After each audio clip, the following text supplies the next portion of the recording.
Theme 8. Peasants, Zamindars and the State. Agrarian Society and the Mughal Empire. 16th and 17th century AD. During 16th and 17th century AD, about 85% of the population of India lived in its villages. Both peasants and landed elites were involved in agricultural production and claimed rights to a share of the produce. Agents of the state, that is, revenue assessors, collectors, and record keepers, sought to control rural society so as to ensure that the cultivation took place and the state got its regular share of the taxes from the produce. First point, peasants and agricultural production. Basic unit of agricultural society was the village. 1a. Looking for sources. Major sources are chronicles of the documents from the Mughal court. Ain-e-Kabari, that is Ain, authored by the Akbar's court historian Abul Fazl. It recorded the arrangements made by the state to ensure cultivation, to enable the collection of revenue by the agencies of the state, and to regulate the relationship between the state and the rural magnates, that is the zamindars. Details revenue records from Gujarat, Maharashtra, and Rajasthan dating from the 17th and 18th century, 17th and 18th century AD. Further, the extensive records of the East India Company provide us with useful descriptions of agrarian relations in Eastern India. All these sources record instances of conflict between peasants, zamindars, and the state. In this process, they give us an insight into peasants' perception of their expectations of the fairness from the state. 1b. Peasants and their lands. Indo-Persian sources denote a peasant as rayat or plural raya or muzaria, also terms kisan or asami. 17th century AD sources refer to two kinds of peasants, khud kasta and pahi kasta. Khud kasta and pahi kasta. Khud kasta were residents of the village in which they held their lands, and the pahi kasta were non-residents cultivators who belonged to some other village but cultivated lands elsewhere on a contractual basis. People became pahi kasta out of the choice. Example, when the revenue in a distant village were more favorable, or out of compulsion. Example, forced by economic distress after famine. In Gujarat, peasants possessing about 6 acres of land were considered to be affluent. In Bengal, 5 acres was the upper limit of an average peasant farm. 10 acres would make one a rich Assami. Cultivation was based on the principle of individual ownership. Peasant lands were bought and sold in the same way as the lands of the other property owners. This 19th century AD description of the peasant holdings in the Delhi-Agra region would apply equally to the 17th century AD. In quotations, the cultivating peasant, that is Assami. Assami means cultivating peasant, who plow up the fields, mark the limits of each field for identification and demarcation, with borders of raised earth, brick, and thorn, so that thousands of such fields may be counted in a village. In arrow, next arrow, Baburnama. Baburnama settle towns or abandon them in a movement. They need not take water courses because their crops are all rain grown. They make a tank or a well. They need not build houses or set up walls. Khas grass, khas grass abounds. Wood is unlimited. Huts are made, and straight away there is a village or a town. C. 1c. Irrigation and technology. The abundance of land, available labor, and the mobility of the peasants were three factors that accounted for the constant expansion of the agriculture.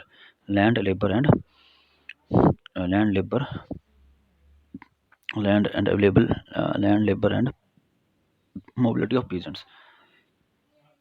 Next point: 40 inches or more rainfall a year were generally rice producing zones, followed by the wheat and millets. Irrigation projects received state support as well. Example, in northern India, the state undertook digging of new canals, that is Nahar or Nala, and also repaired old ones like the Shah Nahar in Punjab during Shah Jahan's reign. Peasants did use technologies that often harnessed cattle energy. Example, wooden plough, light and easily assembled with an iron tip or coulter. It therefore did not make deep furrows, which preserved the moisture better during the intensely hot months. A drill pulled by a pair of giant oxen was used to plant seeds, but broadcasting of the seed was the most prevalent method. Hoeing, Hoeing, hoeing and weeding were done simultaneously using a narrow iron blade with a small wooden handle. Next arrow, Baburnama, a reconstructed Persian wheelly described here. In Lahore and Dipalpur, Pakistan, and those other parts, people water by means of a wheel. In Agra, Chandawar, In Bayana in UP, people water with bucket. Next arrow. Tobacco. Tobacco arrived first in Deccan in 17th century AD. The inn does not mention tobacco in the list of the crops in the northern India.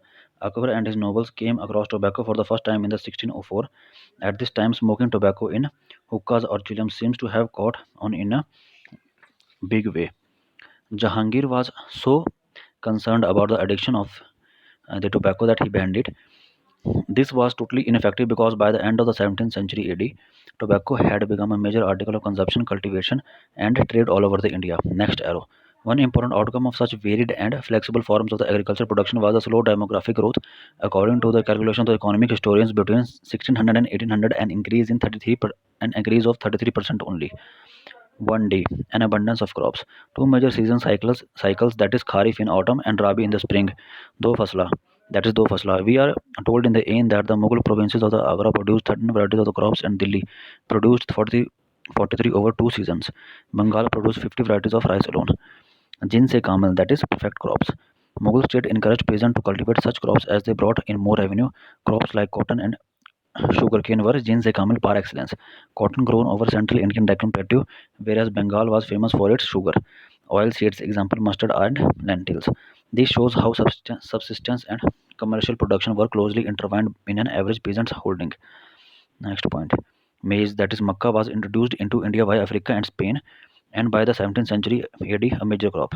Vegetables like tomatoes, potatoes, and chilies were introduced from the New World at this time, and were fruits like the pineapple, and as were the fruits like the pineapple and the papaya. Second point, the village community. There were three constituents of village community, that is cultivators, panchayat, and the village headman or mukaddam or mandal. Three constituents of village community: cultivators, panchayat, and village headman or mukaddam or mandal. 2a, caste and rural milieu. Caste and caste-like distinctions meant that the cultivators were a highly heterogeneous group, a sizable number who worked as menials or agricultural laborers, that is majur. In Muslim communities, menials like the halal khorans, scavengers, were housed outside the boundaries of the village. Similarly, the Mallazada, sons of the boatmen in Bihar, were comparable to slaves. There was a direct correlation between the caste, poverty, and social status at the lower state of the society. Such correlations were not so marked at intermediate levels. In a manner from 17th century AD Marwar, Rajputs were mentioned as peasants, sharing the same space with Jats, who were accorded a lower status in the caste hierarchy. The Kaurvas, who cultivated land around the Vrindavan in UP, sought Rajput status in the 17th century AD. Castes such as the Ahirs, Gujars, and Malis rose in the hierarchy because of the profitability of cattle rearing and horticulture. In eastern regions, intermediate pastoral and fishing castes like the Sadgops and Kavartas acquired the status of peasants. Sadgops and Kavartas. 2b. Panchayats and headmen. Village panchayat was an assembly of elders, usually important people of the village with hereditary rights over their property. In mixed caste villages, panchayats were usually a heterogeneous body. An oligarchy, the panchayat represented various castes and communities in village. Though the village menial, though the village menial come agricultural worker were unlikely to be represented there. The decision made by these panchayats were binding on the members. Panchayat was headed by a headman known as the Mukaddam or Mandal. Some sources suggest that the headman was chosen through the consensus of the village elders, and that this choice had to be ratified by the zamindar. Headmen headmen had held office as long as they enjoyed the confidence of the village elders. Chief function of the headman was to supervise the preparation of the village accounts, assisted by the accountant or the patwari of the panchayat. Panchayat funds from the contributions made by the individuals to a common financial pool. These funds were used for defraying the cost of entertaining revenue officials who visited the village from time to time. Also in calamities like floods, construction of a band, or digging a canal. Next arrow. Mandals often misused their positions.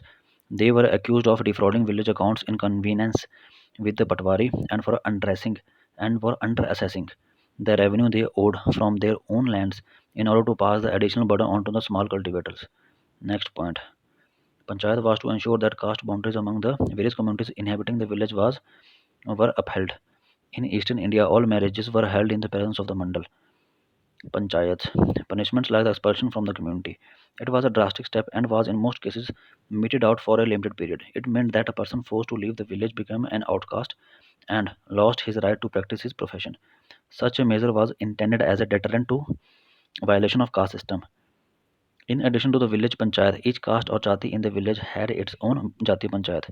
In Rajasthan, jati panchayats arbitrated civil disputes between the members of different cases.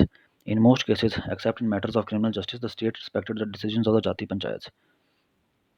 Archival records from the Western India, notably Rajasthan and Maharashtra, contains petitions presented to the panchayats complaining about the extortionate taxation or the demand for unpaid labor, that is begar, imposed by the superior caste or the officials of the state. Petitions could be individual or collective. In the eyes of the petitioner, the right to the basic minimum for survival was sanctioned by the custom. They regarded the village panchayat as the court of the appeal that would ensure that the state carried out its moral obligations and granted justice. In cases where reconciliation failed, peasants took recourse to more drastic forms of resistance, such as deserting the village. The relatively easily availability of cultivated land and the competition of the labor resources made this an effective weapon in the hands of the cultivators. 1 2c Village artisans. Marathi documents and village surveys in early days of the British rule revealed existence of artisans, sometimes as high as 25% of the total households in the village. At times, distinction between the artisans and the peasants was a fluid one, as many performed the tasks of the both. Craft production, that is dyeing, textile printing, baking and firing of pottery, making and repairing agricultural implements. Village artisans, potters, blacksmiths, carpenters, barbers, even goldsmiths, provided specialized services in return for which they were compensated by villagers by a variety of means. They like giving them a share of the harvest or an allotment of a land. In Maharashtra, such lands became the artisans' miras or vatan, their hereditary holding. Zamindars in Bengal from 18th century onward records who remunerated blacksmiths, carpenters, and even goldsmiths for their work by paying them a small daily allowance or diet money. This later described as the Jajmani system, though the Jajmani system term is not vogue in 16th and 17th century AD. Cash remuneration was not entirely unknown either. 2D, a little republic? Question mark. Some British officials in the 19th century AD saw the village as a little republic made up of the fraternal partners sharing resources and labor in a collective. However, this was not a sign of rural egalitarianism. Egalitarianism means samtavad. There was individual ownership of the assets and deep inequities based on the caste and gender distinctions. In Mughal hinterland too, revenue was assessed and collected in cash. Artisans producing for the export market, example weavers, received their advances or wages in cash, as did producers of commercial products like the cotton, silk, and indigo. New arrow. Next arrow. 17th century AD French traveler Jean Baptiste Tavernier. In India, a village must be very small indeed if it has not a money changer called a shroff. Shroff act as a banker to make remittances of money and enhance the rupee as they please for paisa and the paisa for these shells. Third point, women in agrarian societies. Men tilled and plugged, while the women sowed, weeded, and threshed and winnowed the harvest. Naturally, a gendered segregation between the home for women and the world for men was not possible in this context. Nonetheless, biases related to the woman's biological functions did continue. Menstruating women, for instance, were not allowed to touch the plough or the potter's wheel in the Western India or enter the groves where betel leaves, that is pan, were grown in Bengal. Artisanal tasks such as spinning yarn, sifting SIFT आएंगी, and kneading clay for pottery and embroidery were among the many aspects of production dependent on the female labor. The more commercialized the product, the greater the demand on women's labor to produce it. Also important because they were child bearers. At the same time, high mortality rates among women owing to malnutrition, frequent pregnancies, death during childbirth often meant a shortage of wives. This led to emergence of social customs in the peasants and artisan communities that were distinct from those prevalent among the elite groups. Marriages in many rural communities required the payment of a bride price rather than the dowry. Remarriage was considered legitimate both among the divorced and widowed women. Documents from Western India, that is Rajasthan, Gujarat, and Maharashtra, record petitions sent by the woman to the village panchayat seeking redress and justice. Protested against the infidelity of their husbands or the neglect of the wife and children by the male head of the household, the grihasti. Their names excluded from record, referred as mother, sister, or wife of the of the male head of the household. Amongst the landed gentry, women had the right to inherit property. Example from Punjab. Hindus and Muslim women inherited zamindaris which they were free to sell or mortgage. Women zamindars were known in the 18th century Bengal. Also in the Bhopal area in the 19th century. Example Shah Jahan Begum, Nawab of Bhopal in 19th century. In fact, one of the biggest and most famous of the 18th century zamindars, that of the Rajshahi, had a woman at the helm. Next arrow. Image construction of the Fatehpur Sikri, woman crushing stones. Fatehpur Sikri was a town in Agra, founded as capital of the Mughal Empire in 1571 by Akbar. From 1571 to 85, Akbar abandoned it due to a campaign in Punjab. Another image shown woman carrying loads. Fourth point, forests and tribes. Beyond settled villages. 4a. Beyond settled villages. Scrubland is also called as Kharbandi. Scrubland is also called as Kharbandi. Kharbandi means scrubland. Next point, forest dwellers were termed jungli. Being jungli did not mean an absence of civilization. Rather, the term described those whose livelihood came from the gathering of the forest produce, hunting, and shifting agriculture. These activities were largely season specific. Among bhils, for example, spring was reserved for collecting forest produce, summer for fishing, monsoon months for cultivation, and autumn and winter for hunting. For the state, the forest was a subversive place, a place of refuge for troublemakers. Refuge means Mawas, MAWAS. Babur said jungles provided a good defense behind which the people of the Pargana became stubbornly rebellious and pay no taxes. Next arrow showing image. Painting of Shah Jahan hunting Nilgais from Bashanama. Nilgais are the largest ancient antelope endemic to Indian subcontinent, least concerned and show sexual dimorphism. 4b. Inroads into forests. Peshkas levied from the forest people often included a supply of elephants. Peshkas was a form of tribute collected by the Mughal state. Pargana was an administrative subdivision of a Mughal province. Regular hunting expeditions, so court historians tell us, enabled the emperor to travel across the extensive territories of his empire and personally attend to the grievances of its inhabitants. Next arrow, 16th century AD Bengali poem Chandi Mangala, composed by the Mukundaram Chakravarti. Hero of the poem Kalaketu set up a kingdom by clearing forest. Chandi Mangala poem, Bengali poem Chandi Mangala, 16th century Bengali poem Chandi Mangala by Mukundaram Chakravarti. Next arrow. Abul Fazl describes the transactions between the hill tribes and the plains in the Suba of the Awadh, that is UP. From North Mountains, quantities of goods are carried on the backs of the men, of stout ponies, and of goats, such as gold, copper, lead, musk, tails of the Kutas cow, that is yak, honey, chuk. Chuk is an acid composed of orange juice and lemon boiled together. Pomegranate seed, ginger, long pepper, majid, that is a plant producing red dye, root borax, zedoary, a root resembling turmeric, zedoary, wax, woolen stuffs, wooden ware, hawks, falcons, black falcons, merlins, a kind of a bird. Merlin is a kind of a bird, etc. In exchange, they carry back white and colored cloths, amber, salt, asphatida, ornaments, glass, and earthenware. Forest products like the honey, beeswax, and gum lac were in the great demand. Gum lac is a major overseas export from India in the 17th century AD. Elephants were also captured and sold. Trade exchanged through barter as well.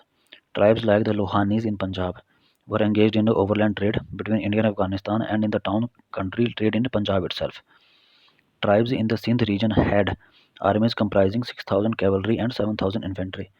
In Assam, Ahom kings had their pikes, people who were obliged to render military services in exchange for the land. The capture of the wild elephants was declared a royal monopoly by the Ahom kings. Though the transition from a tribal to a monarchical system had started much earlier, the process seems to have become fully developed only by the 16th century AD. This can be seen this can be seen from the Ain's observation on the existence of tribal kingdoms in the northeast. War was a common occurrence. For instance, the Koch kings of Assam fought and subjugated a number of neighboring tribes in a long sequence of wars through the 16th and 17th century ADs. Some historians suggest that the Sufi saints peers played a major role in the slow acceptance of Islam among the agricultural communities emerging in newly colonized places. Fifth point, the Zamindars. A class of people in the countryside that lived off agriculture but did not participate directly in the process of agricultural production. These were zamindars who were landed proprietors. Caste was one factor that accounted for the elevated status of the zamindars. Another factor was that they performed certain services, that is, khidmat for the state. Next point. Zamindars held extensive personal lands termed as milkiyat, meaning property. Milkiyat lands were cultivated for the private use of the zamindars, often with the help of the hired or servile labor. The zamindars could sell, bequeath, and mortgage these lands at will. Bequeath means basiyat. Zamindar also derived their power from the fact that they could often collect revenue on behalf of the state, a service for which they were compensated financially. Control over military resources was another source of power. Most had fortresses, that is, kilachas, as well as an armed contingent comprising units of cavalry, artillery, and infantry. Zamindars constitute apex of the pyramid of the social relations. Zamindars constitute apex of the pyramid of social relations. Abul, Fa- Abul Fazl's account indicates that an upper caste Brahmana Rajput combine had already established firm control over the rural society. A fairly large representation from the so called intermediate castes, as well as a liberal sprinkling of the Muslim zamindars. The dispossession of weaker people by the powerful military chieftains was quite often a way of expanding a zamindari. It is, however, unlikely that the state would have allowed such a show of aggression by a zamindar unless he had been conferred by an imperial order or sanad. Next arrow, Ain. Ain said combined military strength of the zamindars in the Mughal India was 3,84,558 cavalry, 42,77,53 infantry, 1,863 elephants, 4260 cannons, and 45 boats. Next point. A combination of factors also allowed the consolidation of clan or lineage based zamindaris. Example, the Rajputs and the Jats adopted these strategies to consolidate their control over the vast swathes of territory in northern India. Likewise, peasant pastoralists like the Sadgops carved out powerful zamindaris in areas of central and southwest Bengal. Peasant pastoralists like the Sadgops are peasant pastoralists. Next point, zamindars spearheaded the colonization of agricultural land and helped in setting cultivators by providing them with the means of cultivation, including cash loans. The buying and selling of zamindars accelerated the process of monetization in the countryside. In addition, zamindars sold the produce from their milkiyat lands. Evidence: zamindars established market haats to which peasants also came to sell their produce. Although there can be little doubt that zamindars were an exploitative class, their relationship with the peasantry had an element of reciprocity, paternalism, and patronage. Two aspects reinforce this view. First, the Bhakti saints who eloquently condemned caste based and other forms of oppression did not portray zamindars or the moneylender as exploiters or oppressors of the peasantry. Usually, it was the revenue official of the state who was object of their ire. Second, in a large number of agrarian uprisings which erupted in the North India in the 17th century AD, zamindars often received the support of the peasantry in their struggle against the state. Eighth point, land revenue system, office or daftar. Daftar of the Diwan, who was responsible for supervising the fiscal system of the empire. Thus, revenue officials and record keepers penetrated the agriculture domain and became a decisive agent in shaping agrarian relations. The land revenue arrangements consisted of two stages: first, assessment and then actual collection. Jama was the amount assessed as opposed to the hasil, the amount collected. In his duties, Amil Guzar or revenue collector, Akbar decreed that while he should strive to make cultivators pay in cash, the option of payment in kind was also to be kept open. Amil Guzar means revenue collector. While fixing revenue, the attempt of the state was to maximize its claim. The scope of actually realizing these claims was, however, sometimes thwarted by the local conditions. Both cultivated and cultivable lands were measured in each province. The Ain compiled the aggregates of such lands during Akbar's rule. Efforts to measure lands continued under subsequent emperors, like in 1665 Akbar, like in 1665 Aurangzeb expressly instructed his revenue officials to prepare annual records of the number of cultivators in each village. Yet not all areas were measured successfully. As we have seen, forests covered huge areas of the subcontinent and thus remained unmeasured. Next arrow. Amin. Amin is a official responsible for ensuring that the imperial regulations were carried out in the province. Next arrow. Mansabdari system. Mughal administrative system had at its apex a military come bureaucratic apparatus, Mansabdari, which was responsible for looking after the civil and military affairs of the state. Some Mansabdars were paid in the cash, that is Nagdi, while the majority of them were paid through the assignment of the revenue, that is Jagirs, in different regions of the empire. They were transferred periodically. Next arrow. Lands under Ain. Poloj, Proti, Chachra and Manjar. Poloj, annually cultivated for each crop in succession and is never allowed to lie fallow. Paroti, left out of the cultivation for a time that it may recover its strength. Chachar, fallow for 3 to 4 years. Banjar, uncultivated for 5 years or more. Of the first two kinds of lands, that is Polaj and Paroti, there are three classes: good, middling, and bad. They are together the produce of the each sort, and the third of this kind represents the medium produce, one third part of which is exacted as the royal dues. Next arrow. Aurangzeb's order to his revenue officials in 1665. Revenue officials should direct the Amins of the Parganas that they should discover the actual conditions of the cultivation, that is Maujudat, village by village, peasant wise, that is Asamivar, and after minute scrutiny assess the Jama, keeping in view the financial interests, that is Kifayat of the government and the welfare of the peasantry. Next arrow. In on land revenue connection. Let Amil Guzar, that is revenue collector, not make it a practice of taking only in cash but also in kind. First, Kanakut. In Hindi, Kan means grain and Kut means estimates. In doubt, crops should be cut and estimated in three lots: the good, middling, and inferior. Second, Batai. Second, Batai, also called as Bhauli. The crops are reaped and stacked, divided by agreement in the presence of the parties, but in this case, several intelligent inspectors are required, otherwise, the evil minded and the false are given to deception. Third, Khet Batai, when they divide the fields after they are sown. Fourth, Lang Batai, after cutting the grain, they form it in heaps and divide it among themselves, and each takes his share home and turns it to the profit. Seventh point, the flow of the silver. Empires. Ming Ming in China. Ming Empire in China, Safavid in Iran, and Ottoman in Turkey. The political stability achieved by all these empires helped create vibrant networks of overland trade from China to Mediterranean Sea. Next arrow showing image of the silver rupiah issued by the Akbar of verse and reverse. Silver rupiah issued by the Akbar. Next point. An expanding trade brought in the huge amounts of silver bullion into Asia to pay for the goods procured from India. A result. Period between the 16th and 18th century AD was also marked by a remarkable stability in the availability of the metal currency, particularly the silver rupiah. Next point. Italian traveler Giovanni Carreri passed through India in circa 1690. He provides a graphic account about the way silver traveled across the globe to reach India. It also gives us an idea of the phenomenal amount of the cash and commodity transactions in the 17th century AD India. Next, next arrow image. The silver rupiah issued by the Aurangzeb. Silver rupiah was issued by the Akbar as well as the Aurangzeb.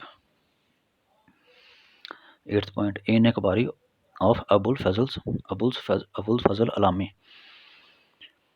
completed in 1598, 42nd regnal year of the emperor after having gone through 5 revisions.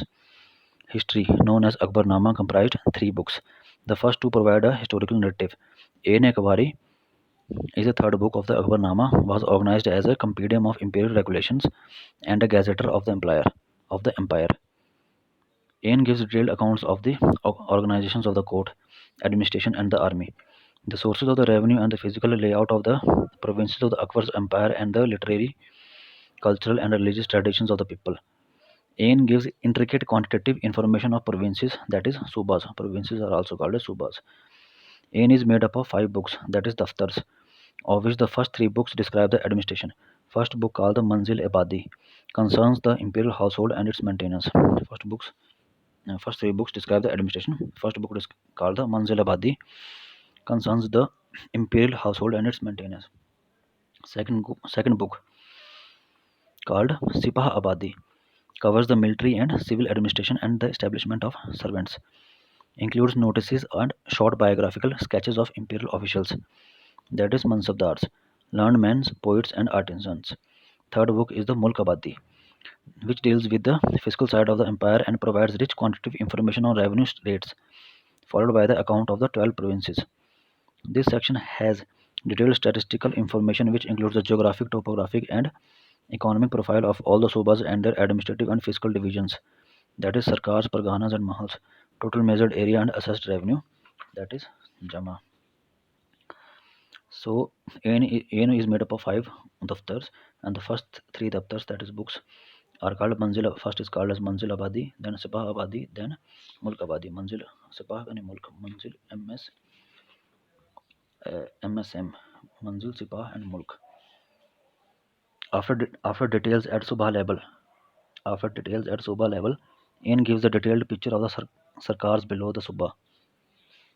Give a detailed picture of the sarkars below the Subah. Subah means provinces. So after details at the Subah level, that is provincial level, Ain gives the details picture of the sarkars below the Subah, that is below the provincial level.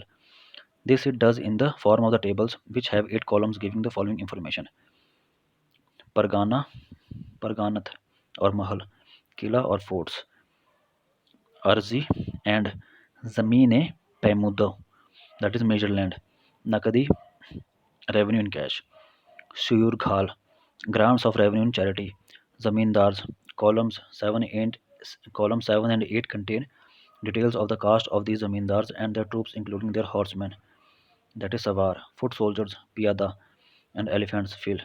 Mulk Abadi gives a fascinating, detailed, and highly complex view of agrarian society in northern India.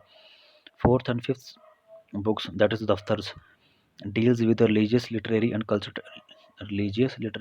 traditions of the people of the India and also contain a collection of the Akbar's auspicious sayings. Next arrow. Abul Fazl was the son of Mubarak. Abul Fazl, son of Mubarak. Next point. Although Ain was officially sponsored to accord detailed information to facilitate Emperor Akbar govern his empire, it was much more than a reproduction of official papers. That the manuscript was revised 5 times would suggest a high degree of caution on the part of the Abul Fazl and a search for authenticity. He cross-checked the facts and testimonies. In quantitative section, all numeric data was reproduced in words so as to minimize the chances of subsequent transcriptional errors. So limitation of Ain. Some factual errors in totaling. Data were not collected uniformly from all the provinces. Example, while for many subas, detailed information was compiled about the caste composition of the zamindars, such information is not available for Bengal and Odisha. So the next point, while the fiscal data from the subas, that is provinces, is remarkable for its richness, some equally vital parameters such as the prices and wages from these same areas are not as well documented. Detailed list of prices and wages that the AN does provide is mainly derived from the data pertaining to areas in or around the imperial capital of the Agra, and is therefore of limited relevance for the rest of the country. Next arrow, translating in. Henry Blochman edited it. Translating in, Henry Blochman edited it, that is in expiry, and the Asiatic Society of Bengal, Calcutta, present day Kolkata, published it in its Bibliotheca Indica series. Bibliotheca Indica series, that is AIN. Book has also been translated into English in 3 volumes. The standard translation of the volume 1 is that of the Henry Blochman, Calcutta, 1873. The other two volumes were translated by H.S. Jarrett, Calcutta, 1891 and 94. So two people translated The Ain in 3 volumes. The first one by Henry Blochman and the second and third volume by H.S. Jarrett. So the last part is the landmarks in the history of the Mughal Empire. So first is the 1526 AD. Babur defeats Ibrahim Lodi, Delhi Sultan at Panipat, first Mughal emperor. 1530 से 40 first face of Humayun और Irene. 1540 से 55 Humayun defeated by Sher Shah in exile at Safavid court. 1555 Humayun regains lost territories. 1556 से 1605 rain of Akbar. 1605 से 27 जहांगीर.